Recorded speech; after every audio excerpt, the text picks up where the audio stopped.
YouTube, Dawson Ryder here with a small little update and discussion video about the upcoming Playmates Mighty Morphin Power Rangers line. They had, I almost had tweeted out, but they put out an Instagram post where they got the name for the line, which is called Mighty Morphin Power Rangers Reignited. I feel like something like Back to Action would be cool, but also that feels like kind of a mouthful. I think it's a pretty decent name. And the logo is very classic. Like, I was curious if it was going to go for like the actual classic logo, or if it was going to be some sort of reimagined one that hinted at something else. But it obviously makes the most sense to use the classic one. But I dig it for what it is. All they really said is there's something coming soon. Some people are speculating, which might be right, that could be Toy Fair, because I believe Toy Fair is next month. It's been honestly quite a while since I've paid attention to Toy Fair. Like, probably somewhere after Beast Morphers, but the last time I really remember paying attention was Beast Morphers. And it's kind of crazy that this whole line is interesting, thinking about multiple different things with context. Like, it's funny to think when Hasbro first bought it, and we had that huge, like, hopeful first year when we had that big showing at Toy Fair with all the Beast Morphers toys, with everything from Lightning Collection to those fun little minifigures. Like, it was a really full line of cool stuff, and there was such potential.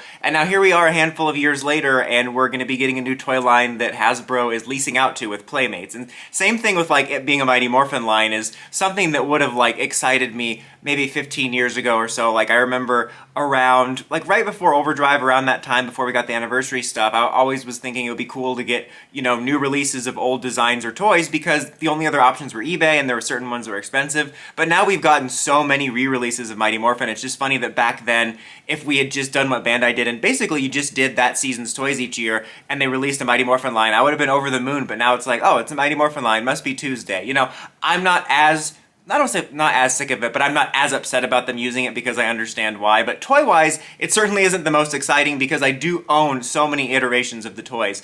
Like, I'm excited for this line on a curiosity level because I'm curious what the quality's going to be like, what they'll include in it, and I know some people want to see other seasons. I don't see that happening at first. You never know. Obviously, you can just tell by the name and logo that's going to be the main focus. I'm not going to rule it out entirely. Like, I could say, oh, they're never going to do it for the first year, but maybe they will have some other seasons randomly in there. But I think they'll probably just start with MMPR. And I wanted to use this video also a little bit to just speculate on a few things that I might want to see out of it here in a minute when I'm done talking about this. But yeah, we don't know any other info outside of the logo for this particular news. Like I said, maybe Toy Fair, maybe it'll be its own announcement. They could wait for Comic-Con, because I believe at last Comic-Con they said the toys will release in fall 2025. I imagine if they show it at Toy Fair, there'll be something at Comic-Con too. So it'll be kind of nice to get some steady updates. I'm curious, like, if it does come out in fall, like, does that mean, like, September, October, November, or are we going to do like we did with Bandai, where usually when it said fall, you'd start seeing them rolling out in August, sometimes even late July, if I remember right, which I always kind of liked. Like, they always arrived a little bit earlier than what the supposed date was. But I don't know, we'll have to wait and see. So as far as what I want to see, you know, obviously I just want to see good toys. I actually have pretty good experience with the Turtles and the Ben 10 toys I collected. They're actually surprisingly good quality. Honestly, as far as like the Omnitrixes and the Ben 10 figures, they were pretty much on the same quality level as what Bandai was doing, if not better in some areas in regards to the toys. So I actually do kind of have faith for them for their basic toy lines. I'll be curious to see if there's any collector stuff. I just read for the first time that there's rumors that there's going to be collector stuff too. I'd never heard that, but I would like to see that. I wouldn't be mad at that at all if we had some collector stuff and some, you know, kid line stuff. That would maybe be the place to do some other seasons, is if they did some sort of Lightning Collection-esque thing. I'm not going to hold my breath. I think they might wait on that, but who knows. But as far as like the main line, other than just it wanting to be good, I want to see, there's two things I kind of like to see. Is number one, just do beyond season one. Like, that's what I get sick of. For me, it's not so much just MMPR, it's the only season one. Like, we have the benefit of the fact that ran 3 years, and like, yeah, we basically kept the same suits outside of, you know, the Alien Ranger showing up and the White Ranger, but we had 3 years of different Zords, and we always just do the dinos, which again, I do get, those are the most popular and recognizable, but if you're gonna be pigeonholing yourself into one series, at least take advantage of more of the stuff you have. So I don't think it'll be right away. I think that there's like an 80 to 90% chance it will probably be season 1 dino-centric at first, but if the line continues,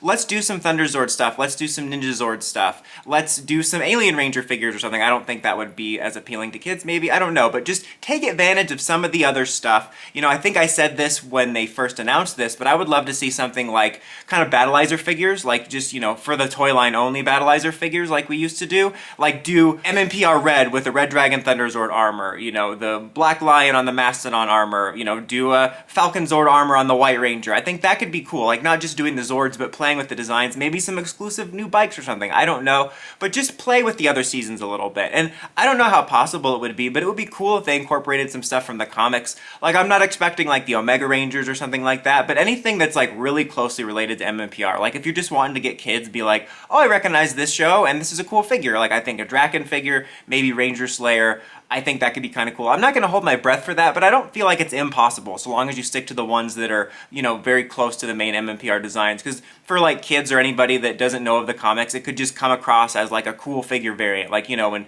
you get Batman and Spider-Man toy lines and they have like Aqua Batman or whatever that's never in the show or the movie, but you know what I mean. I think that could be kind of a cool way to take advantage of it, because the thing about the, like I said, MMPR is between the comics and the 3 seasons, you actually at least have a decent amount of variety that could be had there. So I hope at the very least we get more than just season 1 stuff at one point, instead of just always going back to that well. It would be really nice to get that. And you know, obviously I wouldn't mind at all seeing other season stuff if they eventually incorporate it or somehow squeeze it in there. Like if they do, I don't know, a wave of figures and like 4 out of 5 of them are MMPR and the 5th one is a legacy character. I don't know. Like I said, I think if they do that, they'll wait a little bit because the line's obviously MMPR. But yeah, hopefully just a little bit more variety within MMPR. I'll be really curious to see how well this line does, because obviously MMPR is pretty well known. I think it's still on Netflix. I know that like all the seasons are on YouTube and stuff, but it's always on the kids section on Netflix. So that's why I think a lot of kids know about it. So many fans are like, they don't know about it. I'm like, I'm pretty sure, because they've been pushing it so hard as the face of the brand. I'm pretty sure they're aware of it. But I'll be curious, with no active show,